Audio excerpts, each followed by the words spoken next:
Okay, चलो आज नया टॉपिक हम लोग स्टार्ट करेंगे, इनवर्स ट्रिग्नोमेट्रिक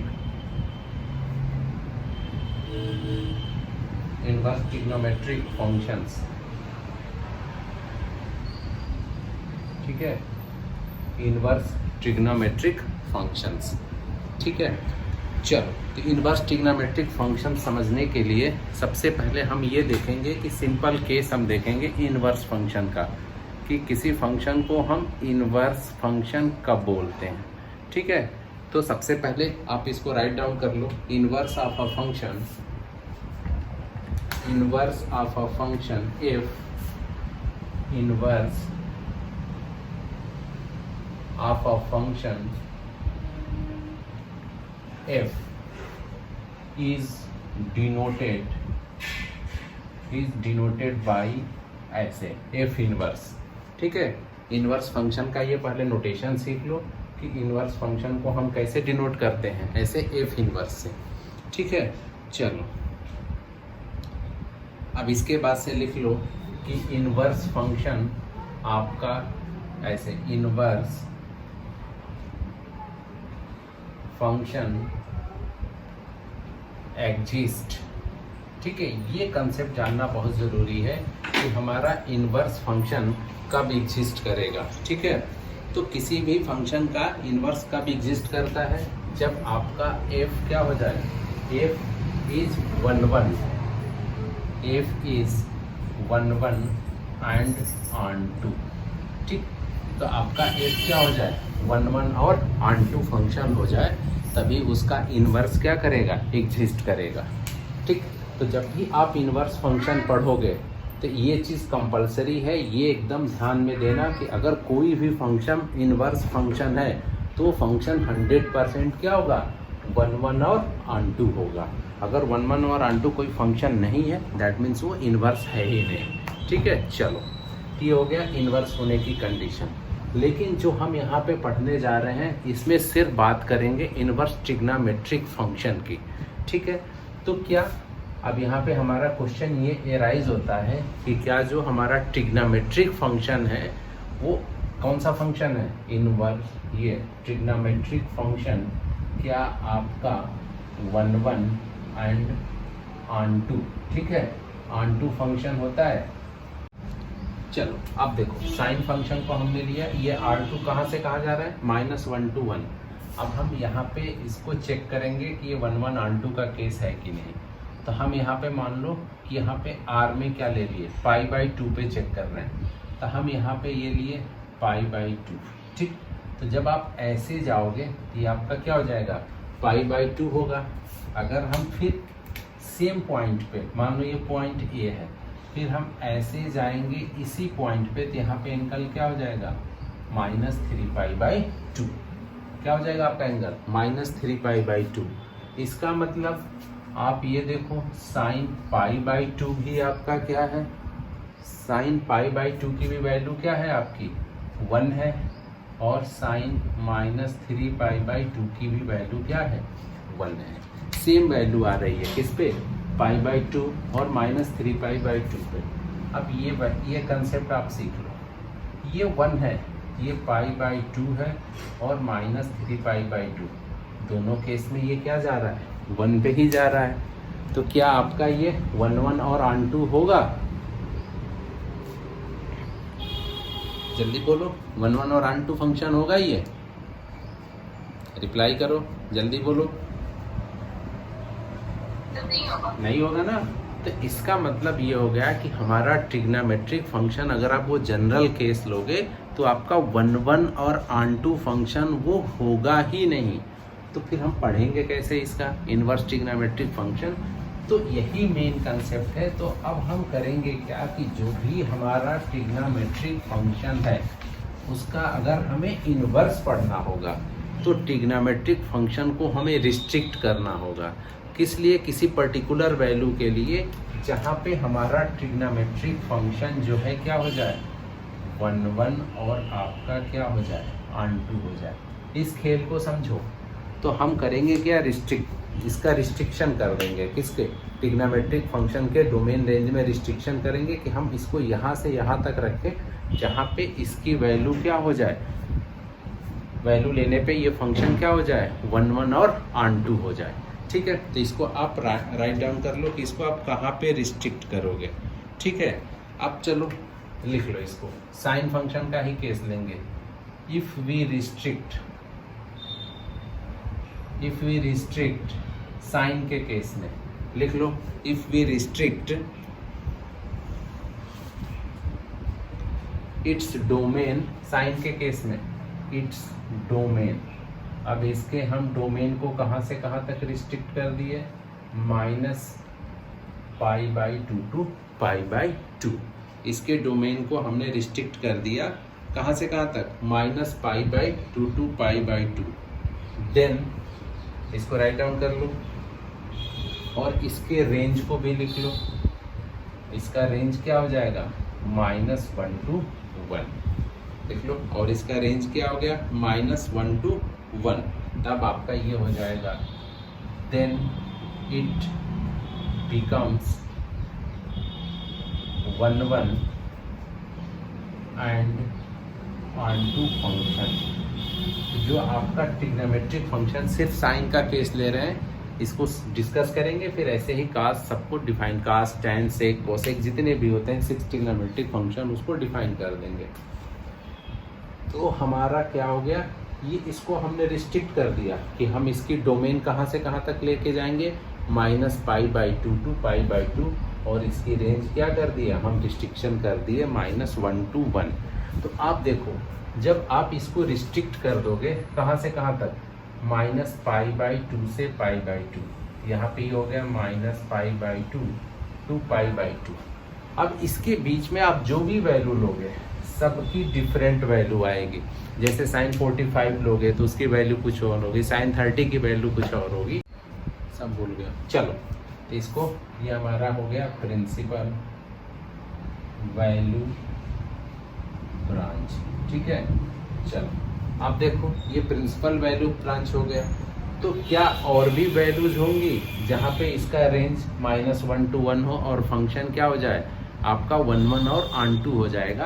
तो इसके लिए यहाँ पे लिख लो नोट करके लिखो, राइट डाउन कर लो इसको। तो यहाँ पे लिख लो नोट में, सिंस इसमें लिख लो साइन फंक्शन।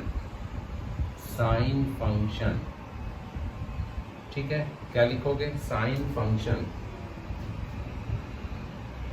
restricted to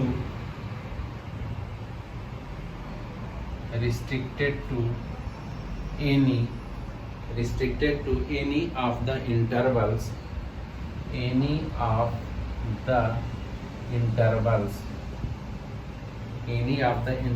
और इंटरवल्स आपका क्या हो जाएगा, -3π/2 टू -π/2, आपका हो जाएगा -π/2 टू π/2, और आपका ये हो जाएगा π/2 टू 3π/2।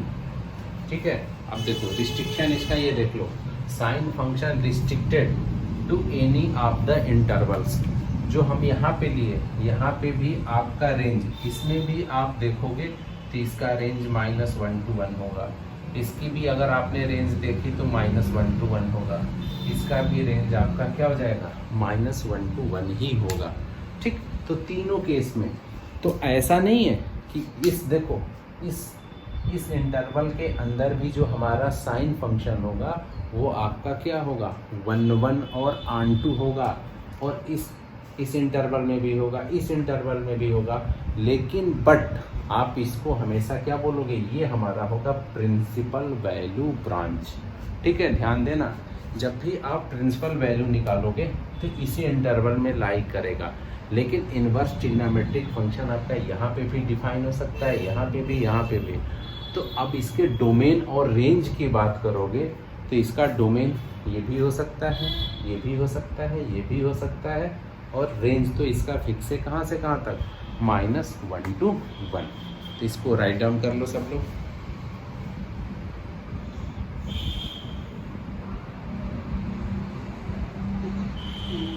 डोमेन क्या क्या होगा? डोमेन आप ये भी ले सकते हो, -3π/2 टू -π/2, -π/2 टू π/2, π/2 टू 3π/2। हमेशा जब आप देखो, इसका मतलब क्या है ये, इसको रुक जाओ, फिर से हम एक्सप्लेन कर दे रहे हैं। यही देखो मेन बेसिक कंसेप्ट है। देखो, क्योंकि इनवर्स ट्रिग्नोमेट्रिक फंक्शन का जो सिलेबस है इस साल के लिए 2021 के लिए, ठीक, यहाँ पे बस सिलेबस में ये दे रखा है कि आपको क्या देखनी है, डिफिनीशन, और इसके बाद से डोमेन बोल रहा है एंड रेंज। सिलेबस भी राइट डाउन कर लो इनवर्स ट्रिग्नोमेट्रिक फंक्शन का, डोमेन एंड रेंज, और साथ में आपका प्रिंसिपल वैल्यू ब्रांच। ये हमारा मेन सिलेबस है, और हमें मेनली यहाँ पे एक ही एक्सरसाइज करनी है, और वो है आपका एक्सरसाइज 2.1, ठीक है, 2.1। और इनवर्स ट्रिग्नोमेट्रिक फंक्शन से 2 से 3 क्वेश्चन आपको मिलेंगे ही मिलेंगे। यहाँ पे एक चीज़ ध्यान देना कि यहाँ पे 100% फिक्स है कि जब आपका CBSE ने ये लिख दिया कि डोमेन एंड रेंज, जबकि देखोगे ना उसमें सिलेबस में NCERT के बुक पे देखो, जहाँ पे फर्स्ट पेज पे सिलेबस दिया रहता है, वहाँ ये वर्ड कहीं नहीं लिखा है डोमेन एंड रेंज, लेकिन सिलेबस में देखो तो उसके अंदर लिखा है ये कि डोमेन एंड रेंज। तो इसका मतलब फिक्स है 100%, चाहो लिख लो, आज कहीं भी लिख लो। हम बोल रहे हैं कि ये जितने भी आपके साइन फंक्शन है, कोसाइन फंक्शन है, टेंजेंट है, फिर काट है, सेक है, कॉसेक है, तो ये चीज़ तो आपको पहले रट ही लेना है कि इसकी डोमेन क्या है और इसकी रेंज क्या है। 110% आपको यहाँ से एक क्वेश्चन मिलेगा ही मिलेगा, कोई रोक ही नहीं सकता है। चैलेंज है, आपको एक मिलेगा। तो जैसे साइन फंक्शन का ये है, अभी हम कास का भी लिखवा देते हैं, टैन का भी, सबका एक जगह चार्ट बना लेना और इसको अच्छे से समझ लेना। और देखो ये होता क्या है, इसका भी खेल समझो, आपको मेन ये चीज़ समझना है। देखो बना लो इसको, x x dash, y dash, और आपका क्या था, ये ओरिजिन था। देखो खेल क्या है आपका कि ये -π/2, 2 आपका क्या है, π/2 ये है। अब देखो -3π/2, -3π/2 टू क्या कर रहा है, π/2, भैया -3π/2 यही तो बनता है ना, ये भी क्या है -3π/2। अभी हम लोग देखे भी थे, तो सेम यही इंटरवल हो गया, बात तो वही हो गई, π/2 टू -π/2। मेनली यही देखना है कि कहाँ पे साइन की वैल्यू 1 और -1 होगी। तो इसको रटने की ज़रूरत नहीं है कि डोमेन लेके इसको रटो, कुछ नहीं, बस एक चीज़ समझ लो, -π/2 टू π/2 जो इसका प्रिंसिपल वैल्यू ब्रांच है उसको समझना है। अब देखो इस केस में देखोगे π/2, ठीक है, ये आपका क्या है, π/2 है, और 3π/2 ये आपका यहाँ पे आ जाएगा, सेम यहीं पे आ गया, बात वही है, जा वहीं से रहे हो। बस आपको पता है कि साइन की वैल्यू क्या होती है, रिपीट होती जाती है, ठीक है। कितने इंटरवल के बाद पे, जल्दी रिप्लाई करो, कितने इंटरवल पे साइन की वैल्यू रिपीट होती है, जल्दी बोलो, रिया बोलो।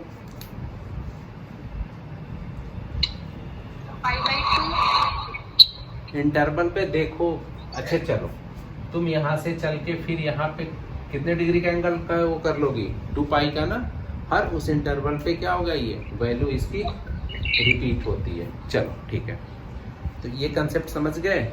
और जितने भी केस हैं सब पे आपका डोमेन और रेंज क्या होगा, डोमेन इसका तो ये सब अलग अलग हो गया, रेंज क्या जाएगी -1 to 1, ठीक है, ये चीज़ क्लियर हो गया। और इन्हीं सारे इंटरवल्स पे, इंटरवल्स और भी बढ़ सकते हैं, फिर एक राउंड चल लो, सब पे क्या होगा आपका ये -1 to 1 ही जाएगा, ठीक है। तो मेनली NCERT में ये दे रखा है, तो इतना पे भी ध्यान दोगे तो ये क्वेश्चन आपको 100% मिलेगा ही मिलेगा। इन सारे इंटरवल्स में आपका क्या होगा, फंक्शन क्या हो जाएगा, 1 1 और ऑन 2 होगा, दैट मीन्स इसका इनवर्स डिफाइन होगा। तो चलो इसको लिख लिए सब लोग,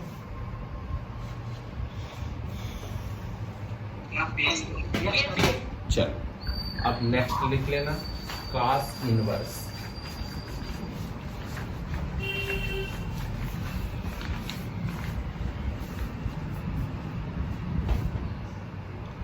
अब लिख लो कॉस इनवर्स, आपका ये हो जाएगा, ये कॉस इनवर्स, ठीक। इसकी भी डोमेन रेंज की बात करोगे ये -1 to, ये आपका कहाँ पे चला जाएगा, 0 to 5। ठीक, तो इसका डोमेन और रेंज, कास इनवर्स का ये क्या हो गया, ये डोमेन और रेंज। ठीक है, उसमें देखना साइन वाले में सेंटेंस हम अलग बोल दिए थे। ठीक है, साइन इनवर्स के केस में ये आपका इधर ये डोमेन होगा और उधर क्या चला जाएगा, इसका ये रेंज चला जाएगा। राइट डाउन कर लो इसको। ठीक, फिर इसमें नोट करके लिख लो, नोट। सेम वही कंसेप्ट है जो साइन के लिए हम लोगों ने यूज किया था। लिख लो, रेंज कुड बी किसके केस में, सिर्फ कॉस के केस में, range could be any of the interval,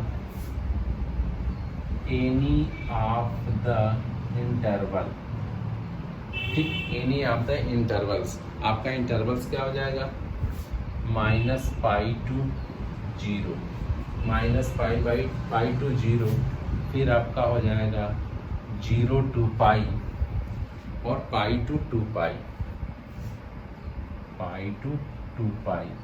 etc। ठीक है, राइट डाउन कर लो, etc।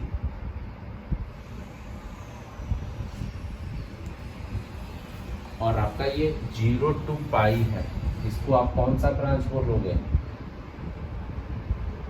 Principal value branch. ठीक, इसका बेसिक कंसेप्ट साइन में हम लोगों ने इसको पूरा डिफाइन कर लिया। ठीक है, तब जब आप हो सकता है कि एग्जाम में दिखा दे, ये भी ऑप्शन दे दे। ठीक है, डोमेन और रेंज पूछे तो जरूरी नहीं है कि 0 to π ही दिया रहे, हो सकता है कि ये भी दे। तो इसके डोमेन क्या हो सकते हैं, चेंज हो सकते हैं। कैसे चेंज हो रहे हैं, इसका भी चाहो, यही कंसेप्ट, बेसिक कंसेप्ट समझ रहे हो ना। जैसे साइन फंक्शन का देखते हो, सेम उसी कंसेप्ट पे इसको भी x, ठीक है, x डैश, y डैश। कायदे से तो इसमें क्या होता है, एक्सिस रिवर्स हो जाता है, लेकिन हम वहाँ पे नहीं जाएंगे, सिंपल समझने के लिए। जैसे देखो 0 से कितने डिग्री का है, तो मान लो कि ये 0 हो गया और 0 to क्या, यहाँ से शुरू किए और 0 to क्या हो गया, ये पाई हो गया। ठीक है, अब देखो -π to 0, जब -π की बात करोगे तो आप फिर यहाँ पे क्या आ जाएगा, यही आएगा। ठीक है, तो क्लियर है ना सबका। देखो ये क्या कह रहा है, -π to 0, तो आप माइनस केस में क्या करोगे, नीचे से चलते हो ना क्लॉकवाइज डायरेक्शन से, आप यहाँ पे आओगे तो ये -π होगा और फिर ये कहाँ पे आ जाएगा, 0 पे। बात वही है, आके सेम वैल्यू की रिपीट होगी। तो इसको राइट डाउन कर लो, इसका हो गया डोमेन और रेंज। हो गया सबका। क्या बेटा, आस्था बोल। -1, डोमेन होगा। हाँ, -1, 1 डोमेन होगा। वहाँ पे हम एक बार सेंटेंस गलत बोल गए थे। जब आप इसका ये लोगे ना, कास फंक्शन लेते हैं, तब ये होता है 0 to π और ये होता है -1 to 1। ठीक है, ये दोनों में फ़र्क है, ये कास कोसाइन फंक्शन है और ये कास इनवर्स है। तो जब भी इन्वर्स करोगे तो डोमेन रेंज में और रेंज किस में चेंज हो जाता है, डोमेन में हो जाता है। ये आपका इन्वर्स के लिए ये डोमेन होगा और ये रेंज हो जाएगा। और कास फंक्शन की जब बात करोगे तो डोमेन यहाँ पे ये होगा और आपका रेंज ये हो जाएगा। ये इस बार इस पे इसलिए हम फोकस दे रहे हैं ना, डोमेन रेंज, क्योंकि यही पढ़ना ही है, सिलेबस में यही है ही। ठीक है, पहले अभी तक ये सब नहीं पूछता था। ठीक है, प्रिंसिपल वैल्यू ब्रांच से क्वेश्चन आ जाता था, नहीं प्रूफ दैट आता था, जो आपका क्या 2.2 है, तो सिलेबस में है ही नहीं। तो ये ज़्यादा अच्छा है, ये दिया है, बहुत ही अच्छा है, कंसेप्चुअल है। चलो, अब इसमें किसी को कोई दिक्कत? कॉस और डोमेन कौन सा है, रेंज कौन सा है? कास में देखो ये डोमेन हो जाएगा ना, 0 to π जो होगा ये हमेशा इधर जो रहता है किसी भी फंक्शन में, ये आपका ये डोमेन हो जाता है और ये आपका क्या होता है, रेंज होता है। ये सब तो हम लोग पढ़ ही चुके हैं फर्स्ट चैप्टर में। चलो, हो गया सबका। चलो, अब उसमें मेन ट्रिग्नोमेट्रिक फंक्शन का डोमेन रेंज एक एक का क्लियर रहना चाहिए था। ठीक है, वहाँ पे क्लियर है तो फिर यहाँ पे कोई दिक्कत नहीं है। चलो, अब लिख लो कॉसेक इनवर्स, कॉसेक इनवर्स, ठीक है। ये हो जाता है आपका आर माइनस ये होता है -1 to 1, आर -1 to 1, और ये आपका क्या हो जाता है -π/2 to π/2, और ये हो जाएगा आपका -0, ठीक है। देख लो, ये बात किसकी कर रहे हैं हम, कॉसेक इनवर्स की। ध्यान से देखना, ये सब लर्न रखना पड़ेगा। ये इसका क्या हो जाएगा, डोमेन, और ये इसका क्या होता है, रेंज होता है। लिख लो इसको।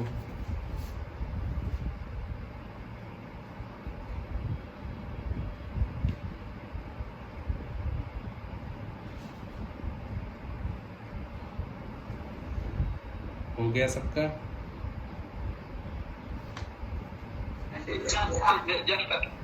हाँ बोलो, कोई एक लोग बोलो।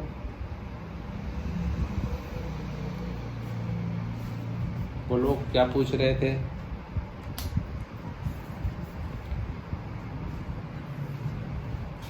बोलो भाई। मोहित तुम बोल रहे थे, कौन बोल रहा था?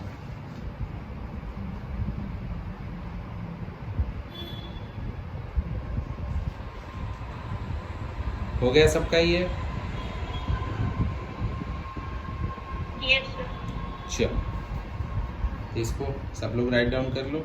इसमें और लिख लो नोट करके, जैसे वहाँ पे लिखे थे हम लोग नोट। अब उसको खुद से तुम लोग इम्प्लीमेंट भी कर सकते हो। लिख लो cosec inverse can be, cosec inverse can be, ठीक है। या फिर हम डायरेक्ट इसका वो लिख दे रहे हैं, क्या लिख दे रहे हैं, रेंज। उसमें लिख लो इसका, लिखो रेंज। कॉसेक इनवर्स का क्या होगा, ये रेंज कुड बी क्या हो सकता है, रेंज कुड बी, डायरेक्ट लिख दें माइनस, ये हो जाएगा -π/2 to π/2 -0। यही वाला पहले लिख दिए, नेक्स्ट लिख लो, ठीक, माइनस, ठीक। अब ये लिख लो π/2 to 3π/2 -0, π/2 to 3π/2। यहाँ पे देखो 0 नहीं, ये पाई हो जाता है, फिर यहाँ पे ये लिख लो माइनस, ये π/2 to 3π/2 -π,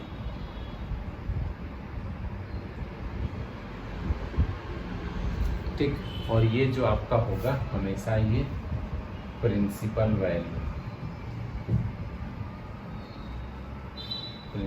वैल्यू ब्रांच होगा। राइट डाउन कर लो इसको। चलो, इसमें बहुत सारे और भी ऐड होते चले जाएंगे, ठीक है। चलो, हो गया सबका?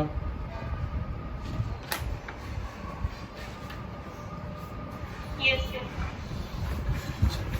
आप देखो, ये सारी वैल्यूज एकदम लर्न हो जानी चाहिए, बहुत जरूरी है ये जो ट्रिग्नोमेट्रिक फंक्शन का डोमेन रेंज सीखे हो, जस्ट उसका ये अपोजिट कर लेना कास इनवर्स में, इनवर्स फंक्शन में, ठीक है।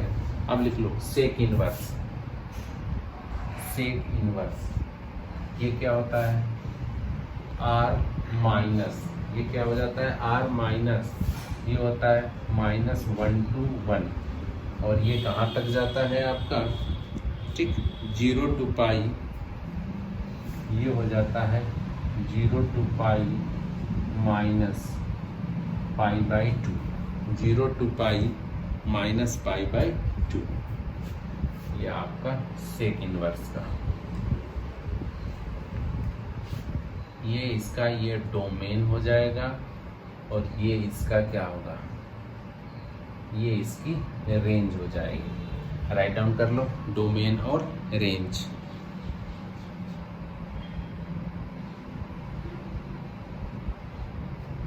ठीक, फिर नोट करके लिखो, नोट रेंज कुड बी, किसके केस में, सेक इनवर्स के केस में, रेंज कुड बी क्या क्या हो सकता है, -π to 0 और ये हो गया -π/2, ये भी हो सकता है। फिर आपका क्या हो सकता है 0 to π और -π/2, 0 to π -π/2। आगे और लिख सकते हो, लिख लो π to 2π -3π/2। अभी इसको राइट डाउन कर लो सारे को, फिर से इसको लर्न करने का तरीका भी बताएंगे हम, ठीक है। चलो कंप्लीट कर लो इसको।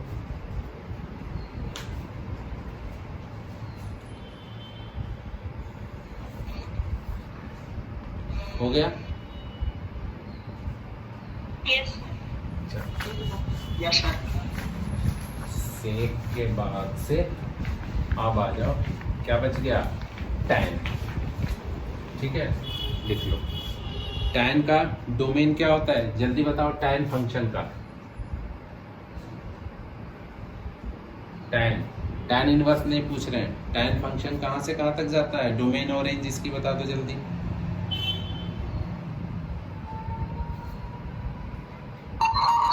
-π/2 से π/2 तक। चलो ठीक, वेरी गुड। तो लिख लो इसको, tan फंक्शन आपका ये हो जाएगा। अब हम इनवर्स फंक्शन पढ़ रहे हैं ना, ये लिख लो tan इनवर्स सच दैट ये आपका आ जाता है R2 रियल नंबर 2 -π/2 2 क्या हो जाएगा आपका π/2। ये राइट डाउन कर लो। ये इसका हो गया डोमेन और ये इसका क्या हो गया रेंज। और ये एक चीज़ हमेशा याद रखना, ये बड़ा काम का है, प्रिंसिपल, ठीक है। वैल्यू ये हो जाएगा आपका branch, principal value branch.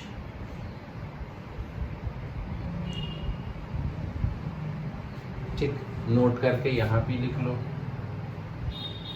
Range could be, ठीक, बात किसकी, रेंज की। लिख लो रेंज कुड बी क्या हो सकता है, इंटरवल्स में क्या लिख सकते हो -3π/2 -3π/2 टू -π/2, ठीक। और आपका क्या हो जाएगा -π/2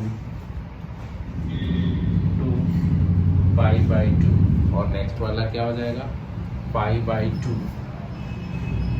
टू 3π/2। ये किसकी तरह है, सेम। यही इंटरवल कहाँ पे डिफाइन था, जल्दी बोलो, किसके केस में था,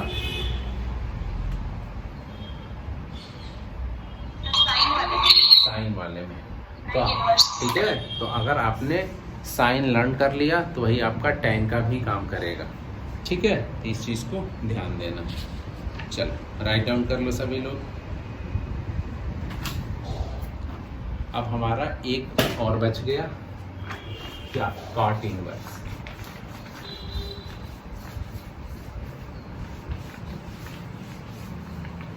चलो अब लिख लो cot इनवर्स। ये आपका हो जाता है cot इनवर्स, ये हो जाएगा R2 0 to π, ठीक। फिर नोट करके,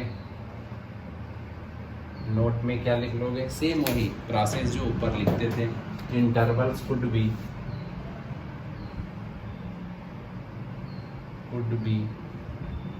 अब देखो इसमें इंटरवल्स आपका क्या हो जाएगा -π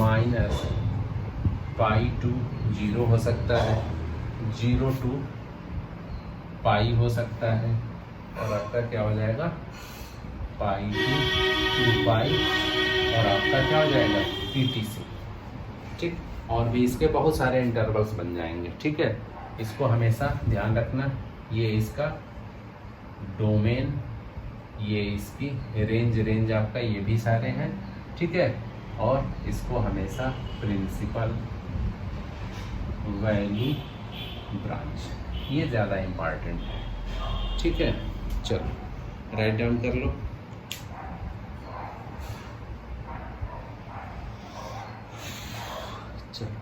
अब आप करोगे क्या, एक काम आप ये करोगे, बुक में भी दे रखा है, एनसीईआरटी में आप देख लेना पेज नंबर 40 पे, पेज नंबर 40 पे आपका एक चार्ट पेपर बना हुआ है, ठीक है, एक टेबुलर फॉर्म में बना है, जैसे ऐसे दे रखा है साइन इनवर्स, कॉस इनवर्स, सारी वैल्यूज ऐसे। तो आपने क्या करना है, टेबल बना लेना है, कॉपी में सब लोग बना लेना। जैसे यहाँ पे ये दिया -1 to 1, ठीक, और ये हो गया आपका -π/2 to π/2। किसके केस में, आपका ये हो गया साइन का केस है, ठीक है। साइन के केस में आप जैसे डोमेन रेंज लिखते हैं ना, ये आपका ये फंक्शन हो गया दिस वन। फिर ऐसे कॉस के केस में लिखोगे, टैन के, सबके केस में लिख लोगे। तो जब आप चार्ट पेपर पे एक जगह लिख लोगे ना, तो वैल्यू लर्न करने में दिक्कत नहीं होगी। बस दिक्कत कहाँ पे है, सेक और कॉसेक की वैल्यू थोड़ी सी लर्न करनी पड़ती है, बाकी आपका सारा क्या है, ईजिली लर्न हो जाएगा।